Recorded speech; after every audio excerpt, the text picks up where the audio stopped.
We're gonna start a new craze, just a little more.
Let's go. I'm going to drop the beats, and then you guys, as soon as it gets to the end of the beat, it's Pricey altogether. So it just goes. Pricey. Have you got it? Shit, it's not that hard. Alright, here we go. Let's try. We'll try a practice round, alright? Alright, let's try it again. You've got to be a little bit faster because your tempo is a little bit 9:55. And Pricey's real sort of era was 78. That's what I'm feeling. So you got to just up the tempo a little bit. So we go. That's it. All right, let's drop the whole beat. We'll make up the song right now. Here we go.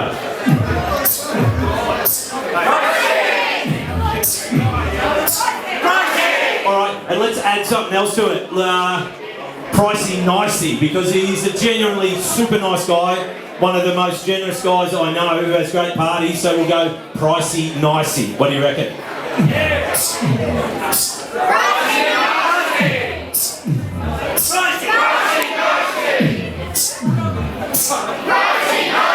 Oh yeah, make some noise, Greg Price. Out of sight. Alright, so I'll just fill in a couple of quick things like when you get on a plane. The portaloos, or the toilets, porta-dunnies, whatever you like to call them, straight out there to the left. Camping is hard left. If you're into politics, you go real hard left and out into the back paddock. If you haven't got a tent, there's a couple of sleeping bags and shit up there and things at Pricey's. There's always something there where you can sleep at Pricey's place. And then we've got roasted meats, which are coming up. What time will we be going with them, Greg? Whenever you guys need roasted meat, we have got roasted meat for you, and that's out on the barbecue.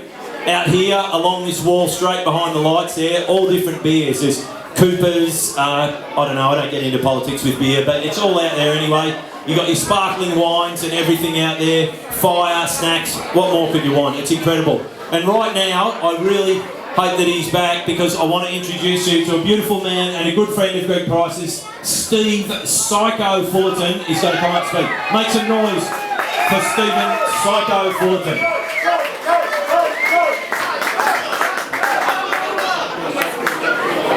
Thanks, Eddie. Thank you.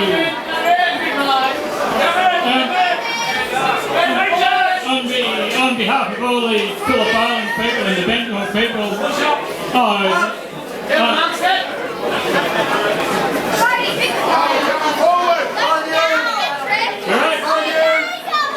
I'd like to welcome everybody who's come across from Australia and from all the from those who have travelled from so far, like John from Darwin, John and Therese from Darwin, a lot of people from Melbourne, all other parts, and it's going to be a long drive back and a long walk home for a lot of the locals. We've got a lot of people who put their hand up who want to say a few words about Greg, but we'll do that a bit later on because we're going to play the band are going to play again in a moment, and then after that, with the next break, we've got a few people. So if there's anyone else that would like to say just a couple of brief words, just let me know and we'll organise that. We're hearing stories all night. We're hearing about Greg just before when he was 18 and he walked all the way to Pyramid Rock to where he thought there was a party on, but he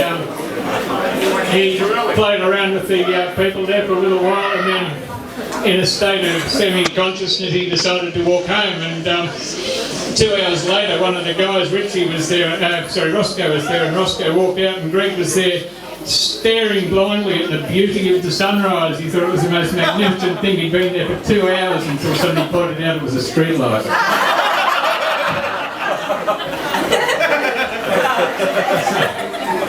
Hasn't changed much. I would like to bring up to the stage Brodie, who's going to speak first, and on behalf of the Greg's family, Brodie and Melanie coming up, and Amanda. And I think you should come up and stand. I'll call you up. Amanda was telling me a story before, actually, about when she hooked up with some of her girlfriends from Pony Club. There was, I think it was Linda and Kim, wasn't it?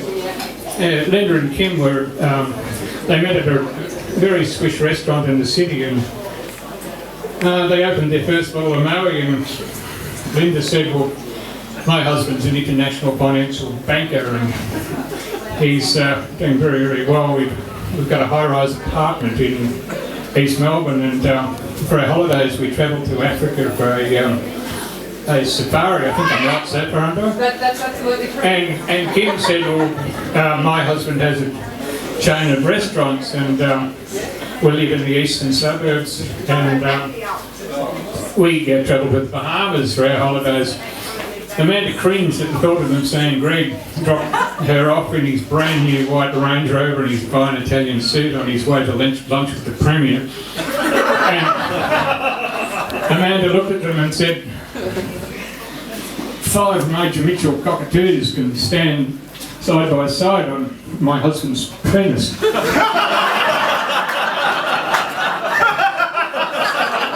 They had a few champagnes. Tony, I think it's right. They had a few champagnes, and Linda finally broke down. She had tears in her eyes, and she said, "My husband actually is on the dole. We live in a high-rise. It's actually a housing commission flat, and for our holidays, we go to Werribee and sleep in the car park to the wildlife centre."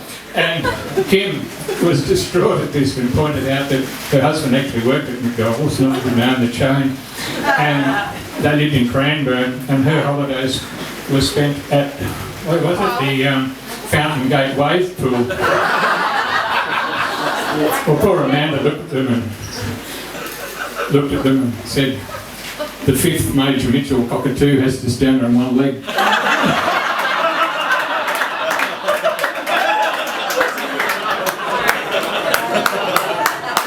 I'd like to introduce Brady.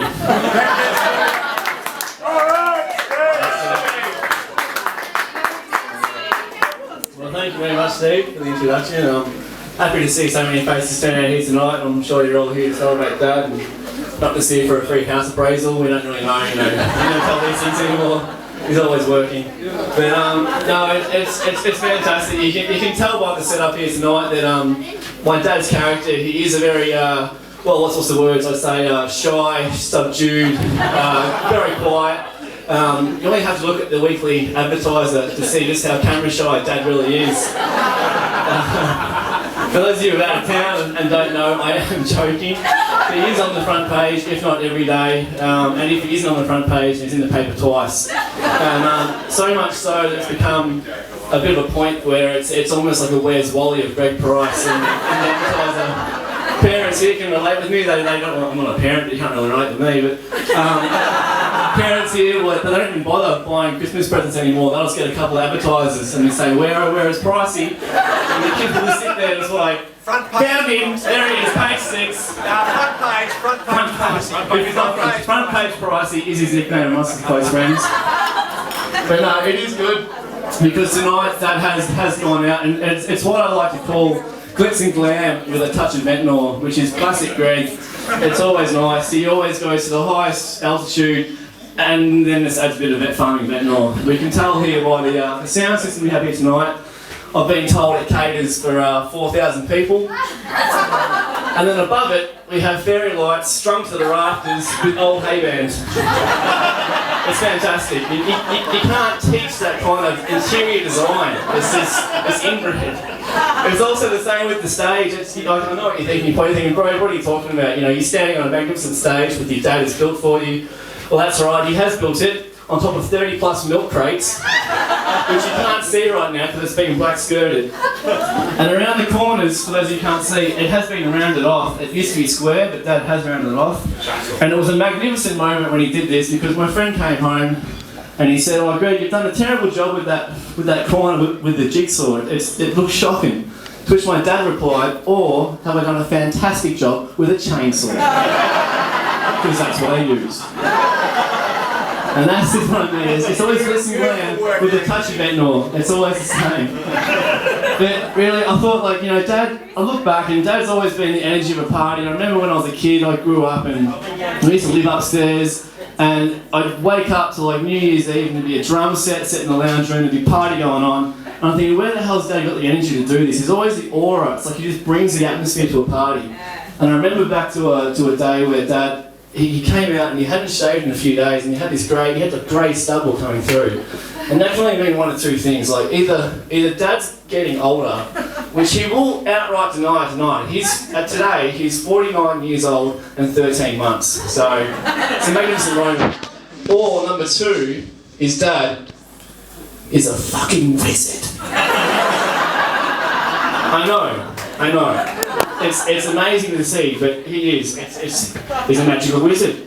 Because how else can a man live in a house with 3 girls under the age of 21, all going through puberty, all being schooled, and still be sane? I don't know how he does it. It's amazing. And I think back to the days like, what other magical powers does Dad have? Because like, where has he got these magical powers? And surely they shine through. And everyone here can relate with me, is that Dad can talk to anyone and everyone about anything and everything. It's always the same.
Brody completely stole my thunder about Greg being on the front page of the local paper.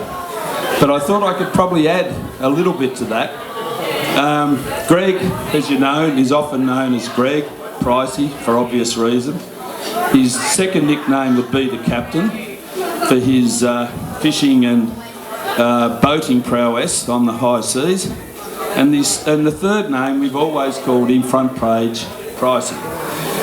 Hanger and I sort of come along with that maybe three or four years ago. Not once, but not twice. I think 3 times, possibly 4. He was on page 1, page 3, and page 5. So, and that was in 1 week. I have to say, as a loyal friend, you would not find anyone anyone better. And you have to look at tonight for his exuberance, his personality. What you see is what you get. We've had many a night at the Jenny, DJ over there.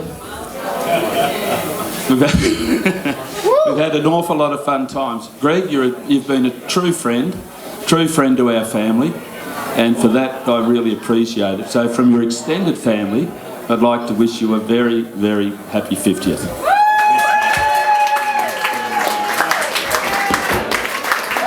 Thank you very much. Now, I thought I was going to get a go, but Bill Ryan, the fighting Ryans, look out, there's a bloke from Maui behind you, look out. Do it, Bill! On you, Billy.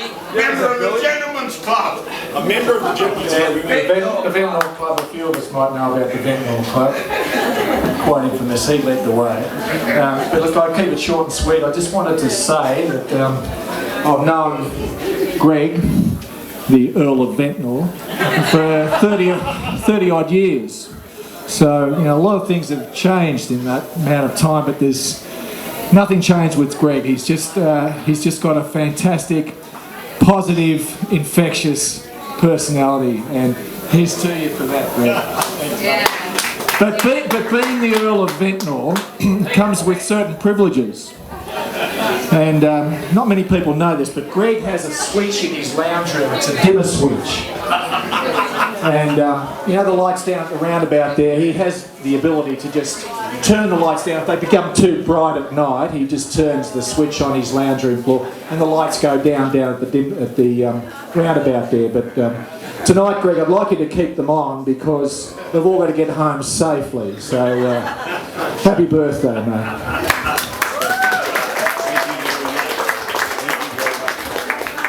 Now, I thought this was going to be short and sweet, but Psycho's organised somebody else. Goodbye, were you one of the, I think, on behalf of Hangman's Drop Ski Lodge, would you welcome Goodbye Schneider? Thank you, Gregory. Well, look, I've only known this guy for 2 years, but then Brody told me that he's a Time Lord. I've known him for 40 years.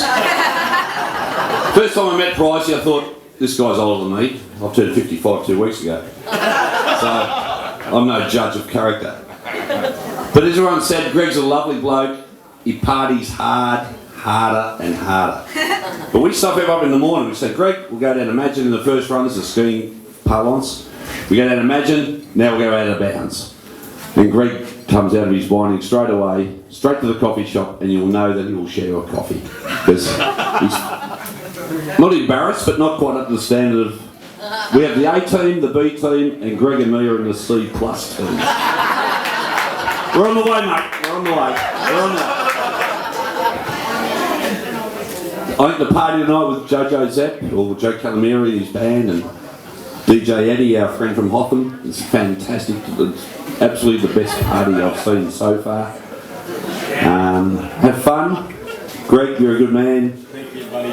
You're simply perfect. Oh, they've just shown them the secret handshake from Hangman's. Mr. Matt Ryan, the fighting Ryans. I'm not meathead, but when I got here tonight, Psycho asked me to get up and say a few words about Greg, and I thought, oh, Jesus, what am I going to say? Not that there's a lack of material to talk about. Greg is the most incredible Phillip Island character I know, and I was talking to Bob Matthews just before I got up, and about what I'm going to have to say, and he said, hang shit on it. So he said, tell him he's a washed out shearer. Until he's got no friends, he had to pay $10 to everyone here to turn up. I paid 20. Ripped off again, Price.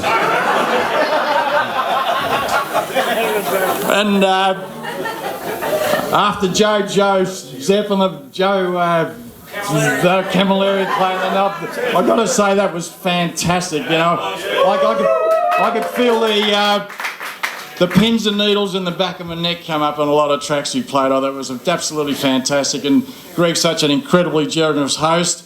everything's been put on tonight, and Greg's done it all, and it's absolutely fantastic.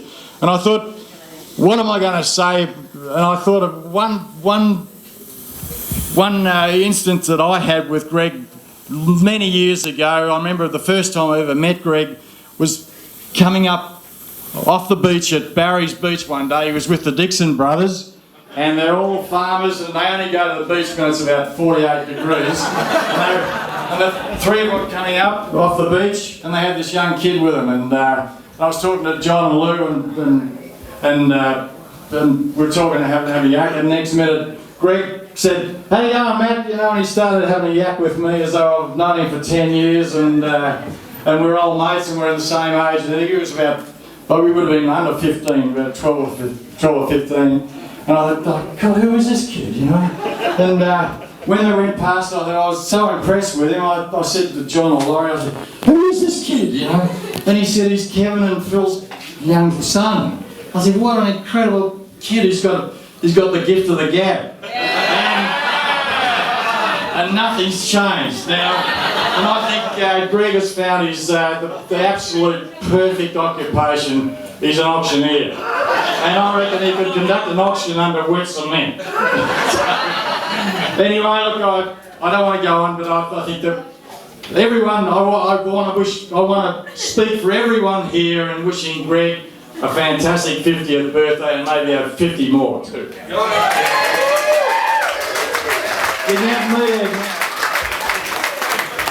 Ladies and gentlemen, on behalf of the Bass Coast Shire, can I introduce Councillor Phil Wright? This could be very dangerous. Or should I say, Thaddeus Mumford.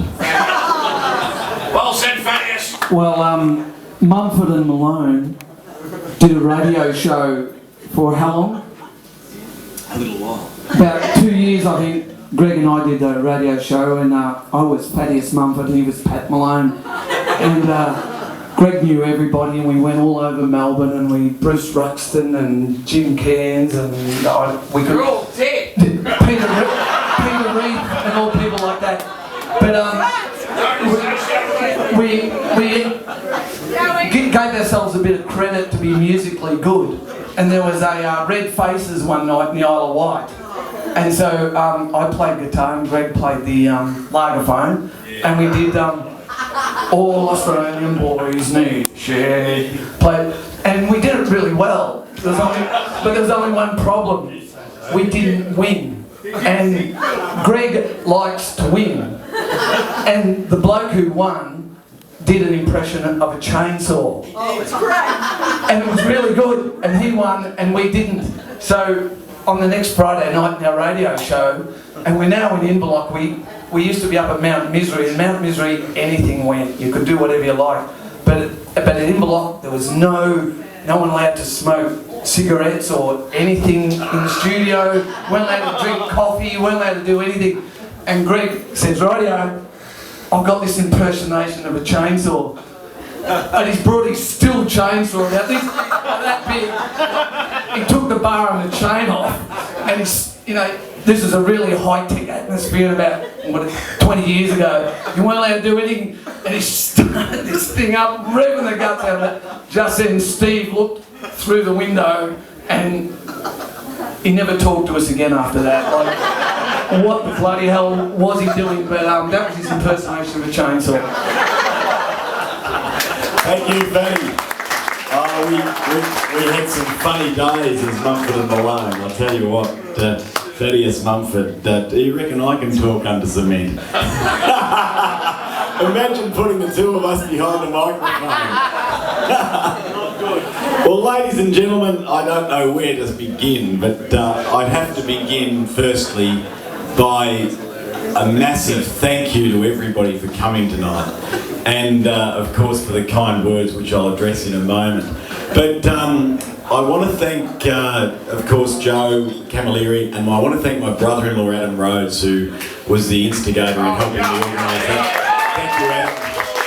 Adam and Susan, I said to Adam 12 months ago, well longer ago, 2 years ago at Christmas, I said, "I've got a 50th coming up, Adam, I want to get Joe Camilleri." He said, "Yeah, I can do that." And he did. And Thank you, Adam.